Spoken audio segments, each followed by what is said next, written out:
नाम है दानिश मकसूद और आप देख रहे हैं मेरा YouTube channel Dawn news editorials. अच्छा, आज है 11 अक्टूबर 2022। आज हम डॉन का एडिटोरियल कर रहे हैं, वो है शिफ्टिंग सैंड्स। ठीक है। अच्छा, अब ये है किस बारे में, पहले हम देख लेते हैं इसका जो टाइटल शिफ्टिंग सैंड्स। इसका क्या मतलब होता है? इसको हम कहते हैं कि जी used in reference to something that is constantly changing, specially unpredictably कुछ चीज़ जो चेंज हो रही हो, मुस्तकिल चेंज हो रही हो, और ख़ासतौर पर जो है अनप्रडिक्टेबल, यानी इसको हम पहले से ना कह सकें कि ऐसा होगा। ठीक है, वहाँ पे ये यूज़ करते हैं हम शिफ्टिंग सैंड्स। ठीक है। और इसको और हमने इसमें देखा था, एक मिनट, और हमारे पास यहाँ पे आ जाएगा शिफ्टिंग सैंड्स में आया था, if you refer to the shifting sands of a situation you mean that it changes so often that it is difficult to deal with. ठीक है, कुछ चीज़ ऐसी हो तेजी से बदले।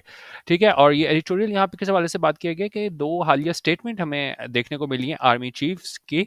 ठीक है, जहाँ पे मतलब वो एक तरफ इकॉनमी की बात कर रहे हैं और दूसरी तरफ वो कह रहे हैं कि भाई ये जो है इसमें आर्मी को इन्वॉल्व नहीं होना चाहिए पॉलिटिक्स में। तो मतलब एक तरह की वो तजाद चेंजेस हैं। ठीक है, उस हवाले से बात करें कि इतनी तेजी से जो है ना वो आप एक ही जो तकरीब है वहाँ पे वो बात करें, एक ये स्टेटमेंट दे रहे हैं और साथ दूसरी स्टेटमेंट दे रही है, जो उससे टोटली ऑपोजिट है, टोटली चेंज है। ठीक है, तो उस हवाले से यहाँ पे बात की गई है। और इसके अलावा काकूल में भी उन्होंने स्टेटमेंट दी थी, तो उस सिलसिले में हम इसको देखते हैं कि क्या इन्होंने कहा और क्या जो है ना लोग मतलब तनकीद इस लिहाज से आ रही है कि भाई एक ही आप तकरीब में बैठ के एक जगह आप कह रहे हो कि भाई आर्मी को इन्वॉल्व नहीं होना चाहिए, और साथ ही है वो आप इकोनॉमी की बात भी कर रहे हो। अच्छा, इसको हम देख लेते हैं। ये बाकी डीएम एडिटोरियल हमारा व्हाट्सएप ग्रुप आपने ज्वाइन करना, और जहाँ हम डेली एडिटोरियल वीडियो शेयर करते हैं, तो 0312 419 1070 यहाँ पे आप व्हाट्सएप पर रब्ता कर सकते हैं। ₹200 इजी पैसा पर मंथ में आप हमारा डीएम व्हाट्सएप ग्रुप ज्वाइन कर सकते हैं, जहाँ वीडियो के साथ पीडीएफ वगैरह भी शेयर होते हैं। ठीक है। अच्छा, अब इसको हम डिटेल से देख लेते हैं। Shifting Sands, Granted, two recent statements from the army chief have given us some insight into what might be going on in the mind of the man who gave Pakistan the Bajwa doctrine. ठीक है। अच्छा, Bajwa doctrine and में आएगा, उसको हम देखेंगे, लेकिन बाकी चीजें हैं उसको हम देख लेते हैं। इनसाइट, इनसाइट होता है हमारे पास the capacity to gain an accurate and deep understanding of someone और समथिंग। ठीक है, किस चीज इसके बारे में आप जानो ना। जिस तरह अगर हम यहाँ पे सिमिलर अगर मीनिंग्स में देखें तो इंट्यूशन कह लें, परसेप्शन कह लें, अवेयरनेस कह लें। ठीक है, किसी चीज से हमें दूसरी चीज का पता चले, तो और वो किससे हमें पता चलेगा? अब ये कह रहे हैं कि जी टू रिसेंट स्टेटमेंट्स, दो या हालिया स्टेटमेंट्स आई हैं, बयानात आए हैं, किसकी जानिब से? From the army chief, army chief की जानिब से। Have given us some insight, उसने हमें क्या है, सम इनसाइट दी है, उसने हमें कोई अवेयरनेस दी है, उस बारे में हमें पता चला है। किस बारे में? Into what might be going on, कि क्या चीज़ चल रही है दिमाग में, in the mind of the man, उस शख्स के दिमाग में, who gave Pakistan the Bajwa doctrine, जिसने शख्स ने पाकिस्तान को बाजवा डॉक्ट्राइन दिया। तो ये लास्ट पैराग्राफ में बाजवा डॉक्ट्राइन डिस्कस हुआ है, उसको हम मजीद डिटेल से देखेंगे। अच्छा, while speaking at a private luncheon in Washington last week and then a passing out parade at PM Kakul on Saturday, General Qamar Javed Bajwa seemingly outlined what the military's priorities may be after he steps down next month. अच्छा, उन्होंने कहा बातचीत करते हुए, ये private का lunch था। ठीक है, वाशिंगटन में लास्ट वीक, पिछले हफ्ते, और एक तो वहाँ पे उसमें बात की, और साथ ये पासिंग आउट परेड थी पीएमए काकुल में सैटरडे को। ठीक है, वहाँ पे जनरल कमर जावेद बाजवा ने क्या कहा? General Qamar Javed Bajwa seemingly outline, outline करना होता है किसी चीज़ की समरी देना, तो उसने ये है ना एक तरीके से समरी दी, बताया व्हाट द मिलिट्रीज प्रायोरिटीज में बी, के मिलिट्री की फौज की क्या प्रायोरिटीज होंगी, तरजीहात होंगी, after he steps down next month, जब वो क्या है स्टेप डाउन करेगा अगले महीने। स्टेप डाउन करना मतलब होता है जब आप एक अपनी पोजीशन को छोड़ते हो। ठीक है, इसको आप रिटायरमेंट की फॉर्म में भी ले लें, रिजाइन, मतलब दोनों जगह स्टेप डाउन यूज होता है, लेकिन यहाँ पे जाहिर है रिटायरमेंट के तौर पे आएगा कि आपकी मुद्दत जो है ना वो पूरी हो जाएगी। ठीक है, तो बेसिकली इसने बाजवा ने क्या किया, एक खाका सा पेश किया, आउटलाइन पेश की कि क्या तरजीहात होंगी जब ये छोड़ देगा अपना ओहदा अगले महीने नवंबर में। Speaking at a Washington lunch, the general had told those present that reviving the country's ailing economy should be the first priority of all segments of society. उन्होंने कहा बातचीत करते हुए वाशिंगटन लंच था, वहाँ पे जो जनरल ने बताया उन लोगों को जो वहाँ मौजूद थे कि रिवाइव करना कंट्री की एलिंग इकॉनमी। एलिंग वैसे तो बीमार को बोलते हैं, लेकिन यहाँ पे वो कमज़ोर मईशत है ना, एलिंग इकॉनमी, उस वाले से बात करें कि जब ये इसने बातचीत की वाशिंगटन वहाँ पे लंच पे, तो जनरल ने बताया उन लोगों को जो वहाँ मौजूद थे कि बहाल करना इस कंट्री की जो कमज़ोर मईशत है should be the first priority, वो पहली तरजीह होगी of all segments of society, इन सब की ये क्या है अवलीन तरजीह होगी. He stressed the point by stating that Pakistan cannot achieve its objectives without a strong economy to back it. और उसने इस चीज़ पे जोर दिया कि जी पाकिस्तान जो है ना वो अपने ऑब्जेक्टिव हासिल नहीं कर सकता, मकासद हासिल नहीं कर सकता without a strong economy to back it. जब तक ये क्या है एक मजबूत मईशत ना हो उसे सपोर्ट करने के लिए, बैक करने के लिए. ठीक है. अच्छा, अब कह रहे हैं जी the economy is certainly not the army's domain. अब जाहिर है अब जिस तरीके से अब जो इकॉनमी मईशत की बात हो रही है तो अब ये उसकी डोमेन नहीं है आर्मी की. आर्मी के क्या है डायरेक्ट कार में नहीं आता. तो यकीनन उन्होंने कहा जी आर्मी है वो इसके क्या है इसके आर्मी के दायरे कार में नहीं आता. And the statement put a damper on his other statement at the same event. और इस स्टेटमेंट ने क्या कर दिया, put a damper. Put a damper होता है कि आप किसी आप कह रहे हैं to make something less strong active और एक्साइटिंग. ठीक है, मतलब एक तरीके से आप बात कर रहे हो कि इसका किरदार नहीं है आर्मी का पॉलिटिक्स में. दूसरी तरफ जो है ना वो आप क्या कर रहे हो, कह रहे हो कि जी इकॉनमी के बारे में बात कर रहे हो आप. ठीक है, क्योंकि आर्मी का कोई किरदार नहीं है, आप इकॉनमी के बारे में बात कर रहे हो. दूसरी तरफ आप कह रहे हो कि जी आर्मी का पॉलिटिक्स में कोई किरदार नहीं है. मतलब अब मुतज़ाद चीज़ें हो गई एक ही इवेंट पे. ठीक है, ये अगर आप देखें तो इसलिए उसने क्या कर दिया, उसको डैम्पर कर दिया उसकी दूसरी स्टेटमेंट को उसी सेम इवेंट में. और वो क्या थी दूसरी statement, the assurance that the army will stay out of politics. ठीक है, इस बात की यकीन दहानी कि आर्मी है ना पॉलिटिक्स से, सियासत से दूर रहेगी. But this much was expected from the general who has taken a keen personal interest in economic affairs. लेकिन देखा इतना जो है ना एक्सपेक्टेड था, तवक्को थी जनरल से जिसने बड़ा खुद इनफरादी तौर पे है ना वो इंटरेस्ट लिया है पाकिस्तान के इकोनॉमिक अफेयर्स के हवाले से. It need not only be pointed out that he personally intervened in July to ensure the revival of the IMF program by reaching out directly to Washington. ठीक है. अच्छा, अब इसको ये कह रहा है कि जी एक मिनट में ज़रा चार्ज कर लूँ. अच्छा, अब उन्होंने कहा उसने खुद जो है ना पर्सनली इंटरवीन किया था जुलाई में ताकि इस बात को यकीनी बनाया जाता कि जो है बहाली हो आईएमएफ प्रोग्राम की. किस तरह, by reaching out directly to Washington. Reach out करना होता है जब आप किसी दूसरे से कम्युनिकेट करते हो, किसी ग्रुप से, किसी पर्सन से, ताकि है ना आप दूसरे को इन्वॉल्व कर सको, दूसरे से बातचीत कर सको, ताल्लुकात इस्तवार कर सको. तो उसने कहा कि जी इसने जुलाई में है ना पर्सनली इंटरवीन किया था इसने आर्मी चीफ ने, ताकि बहाली हो सके आईएमएफ प्रोग्राम की. अब देखें आर्मी का ये काम नहीं है. ठीक है, लेकिन क्या है वहाँ पे इसने पर्सनली इंटरवीन किया था, रीच आउट किया था वाशिंगटन को ताकि ये हमारी इमदाद है वो बहाल हो. तो आप ये शिफ्टिंग सैंड यहाँ से देखें, आप जो हमारा है इसका टाइटल कि वहाँ से आप इसको कनेक्ट करें. ठीक है, एक तरफ आप वो इकोनॉमी की बात कर रहे हो, ये डोमेन में नहीं आर्मी की, उसकी बात कर रहे हैं, और साथ दूसरी तरफ ये कह रहे हैं नहीं जी आर्मी है वो पॉलिटिक्स से दूर रहेगी. ठीक है, उसी सिलसिले में ये पुट अ डैम्पर जो ईडीएम यूज हुआ वो भी यूज हुआ था. अच्छा, Karen, the second important statement came during General Bajwa's speech to the cadets passing out from PMA Kakul. और ये दूसरी अहम स्टेटमेंट थी वो आई हमारे पास जनरल बाजवा के जो इसने स्पीच थी जो कैडेट से की थी, ये पासिंग आउट जो इसकी होती है परेड पीएमए काकुल, वहाँ पे आई. और वहाँ पे उसने क्या स्टेटमेंट दी, उसने कहा he said the armed forces will never allow any country group affairs to politically or economically destabilize Pakistan. उसने कहा कि जी आर्म फोर्सेस वो नहीं इजाज़त देंगे किसी भी मुल्क को, ग्रुप को या किसी फोर्स को सियासी और उसको मतलब इजाज़त देंगे कि वो सियासी या माशी तौर पे है ना वो गैर मुस्तकम करे पाकिस्तान को.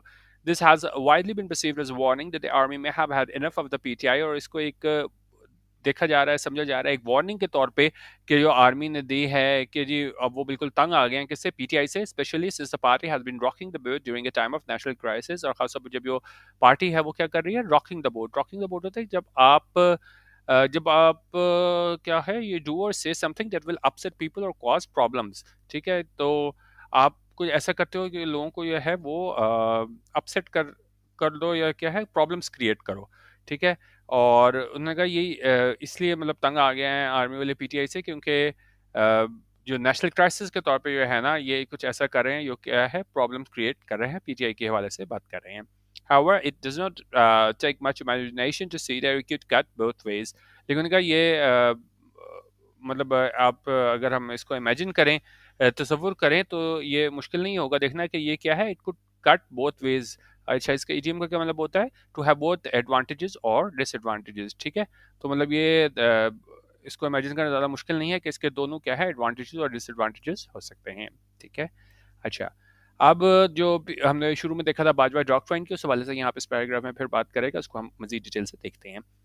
We consider what was said when the Bajwa Doctrine was first unveiled in March 2018। आपने कहा अब ये आप इसको कंसिडर करें कि यो कहा गया था इसमें बाजवा की जानिब से, जब इसको फर्स्ट बाजवा डॉक्ट्राइन को जो है अनवेल किया गया था, सामने लाया गया था मार्च 2018 में। और उसमें क्या हुआ था?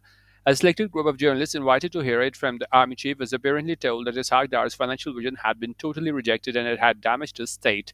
अच्छा, अब जो सिलेक्टेड ग्रुप ऑफ जर्नलिस्ट थे उनको इनवाइट किया गया था, उसमें आर्मी चीफ ने उनको कहा था कि जी इसहाक डार का जो विजन है वो क्या है, उसको उसने जो फाइनेंशियल विजन था उसको मुकम्मल तौर पे रिजेक्ट कर दिया था, और उसने कहा था कि जी इसने कितना ज़्यादा नुकसान पहुंचाया है स्टेट को। ऑन द अदर हैंड, दूसरी तरफ there was only praise for Miftah Ismail and his management of the economy. और उस टाइम पे है ना, मतलब सिर्फ तारीफ की गई थी मिफ्ता इस्माइल की, किस तरह उसने मैनेज किया है मीशत को, इकोनॉमी को। Mr. Ismail has since served another term as finance minister, but was recently forced out by Mr. Dar, who is back doing the same job that had given General Bajwa grief। अच्छा, उन्होंने कहा जी mister Ismail ने उसके बाद से जो है ना एक और टर्म जो है ना सर्व की है फाइनेंस मिनिस्टर के तौर पे, लेकिन वो हाल ही में क्या है, फोर्स आउट कर दिया गया। फोर्स आउट होता है जब आप किसी शख्स को मजबूर कर दो कि वो अपनी जॉब पोजीशन छोड़ दे, ठीक है। तो ज़बरदस्ती उससे ज़ाहिर है वो लिया गया था उसका कलमदान, ताकि जो है ना वो डार आए वहाँ पे।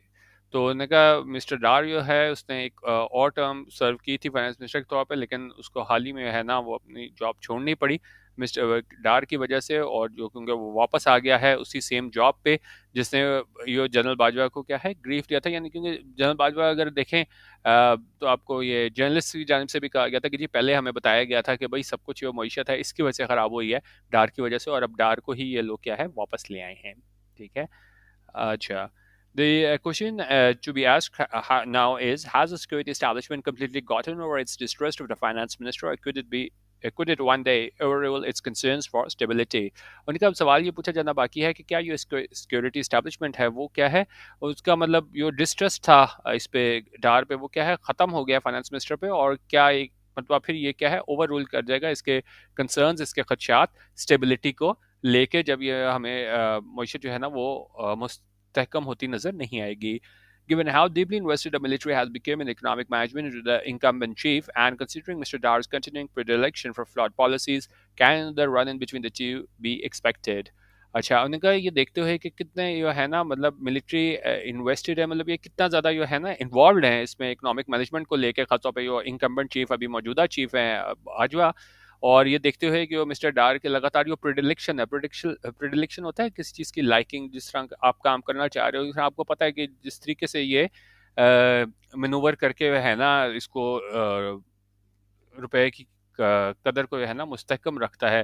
प्रिडिलेक्शन का सिमिलर मीनिंग हमारे पास आ जाएगा, फॉन्डनेस आ जाएगा, प्रेफरेंस आ जाएगा, ठीक है। तो जिस तरीके से इसकी प्रिडिलेक्शन है फ्लॉड पॉलिसीज को लेके, तो उनका क्या अनदर रन इन होता है जब आपकी लड़ाई अल्टरकेशन, ठीक है। तो एक और हमें रन इन देखने को मिल सकता है दोनों के दरमियान, क्या वो एक्सपेक्टेड है, ठीक है। क्योंकि पहले तो उन्होंने बताया कि पहले हमें बताया गया कि भाई ये सब कुछ जो सारा जो मुसीबत है, सारी मीशत ख़राब हुई है इसकी डार की वजह से हुई है। उसके बाद मिफ्ता के जाने के बाद जो है ना इसको डार को वापस ले आए, और लेकिन उन्होंने कहा ये इसकी प्रिडिलेक्शन है, ये इसकी फॉन्डनेस है फ्लॉड पॉलिसीज़ को लेके डार की। तो उन्होंने कहा अभी भी अगर मीशत मुस्तहकम नहीं होती तो क्या हमें जो है ना वो रन इन देखने को मिलेगी, कोई अल्टरकेशन देखने को मिलेगी इसके दरमियान, आर्मी और इसके डार के दरमियान। मैंने कहा द स्टेक्स आर हाई का मतलब होता है कि बहुत चीज़ दाव पे लगी हो, मतलब बहुत ज़्यादा नुकसान हो जाएगा। ये नहीं है कि अगर ये मीशत जो है ना इसमें मुस्तहकम नहीं होती तो ज़्यादा फ़र्क नहीं पड़ेगा, तो बहुत ज़्यादा जो है ना आपकी जो है ना आप कह लें कोई एक ऐसी सिचुएशन पे जहाँ पे that has a lot of risk and which someone is likely to either get or lose an advantage a lot of money etcetera, ठीक है। जहाँ नुकसान बहुत ज़्यादा हो सकता है, ठीक है। तो इसीलिए स्टेक्स हाई यहाँ पे बात करें कि मतलब छोटी मोटी बात नहीं है कि अगर मीशत जो है ना वो मुस्तहकम नहीं होती। And Pakistan can not afford any mayor experiments, और उनका पाकिस्तान किसी भी किस्म के तजुर्बात का और मुतहम्मल नहीं हो सकता, whether they originate from finance ministry और पारा, यानी या इस तरह के एक्सपेरिमेंट हमें या तो वहाँ से देखने को मिले चाहे फाइनेंस मिनिस्ट्री से या हमें आर्मी से, तो लेकिन उनका किसी भी किस्म के हम जो एक्सपेरिमेंट है उसका तजुर्बात है उसका मुतहम्मल नहीं हो सकता। Will the establishment be able to hold its peace with the government if the economic revival plan does not go as expected? उन्होंने कहा क्या ये establishment है ना वो क्या करेगी, hold its peace। hold your peace का मतलब होता है कि जब आप जो हो ना खामोश रहो, ज़्यादा लड़ाई कॉरल की तरफ ना जाओ, ठीक है। तो उन्होंने कहा क्या अगर ये एस्टेब्लिशमेंट ये है ना वो एक तरीके से मतलब उसमें अल्टरकेशन की तरफ नहीं जाएगी गवर्नमेंट के साथ, अगर जो माशी बहाली का प्लान है वो उस तरह नहीं जाता जिस तरह क्या है एक्सपेक्टेड है। तो बेसिकली अब यहाँ पे जो सवाल दो पूछे गए थे वो एक तो ये एक ही लंच पे उसने जो दो स्टेटमेंट्स दी, एक तरफ इकॉनमी की बात की, दूसरी तरफ कहा कि जी आर्मी पॉलिटिक्स से बाहर रहेगी। तो वहाँ पे ये जो है हमारे पास यूज़ इन्होंने किया था, जो इसका टाइटल था शिफ्टिंग सैंड्स। और दूसरी तरफ जो इसके डार के हवाले से उन्होंने बात की है कि शुरू में जितना इसको ये दिखाया गया था कि अपनी फ्लॉट पॉलिसी की वजह से जो है ना कि जी सारे जो मईशत की को बिगाड़ा है वो इसी ने बिगाड़ा है, लेकिन उन्होंने कहा कि अब दोबारा ये इसको डार को ले आए हैं तो क्या अब अगर दोबारा हम माशी तौर पे जो है ना वो मुस्तहकम नहीं होता हमारी इसकी पॉलिसीज जो जिसकी जो प्रेडिलेक्शन है डार की फ्लॉट पॉलिसीज की जानिब, तो क्या जो आर्मी है और फिर जो गवर्नमेंट है तो उनके दरमियान हमें अल्टरकेशन देखने को मिलेगी कि नहीं। ठीक है, तो इस वाले से एडिटोरियल था। बाकी हमारा DM editorial paid WhatsApp group join करना हो डेली एडिटोरियल डॉन वीडियो के लिए तो 0312 419 1070 यहाँ पे आप हमें व्हाट्सएप कर सकते हैं। वीडियो देखने का बहुत शुक्रिया। अल्लाह हाफिज़। पाकिस्तान जिंदाबाद।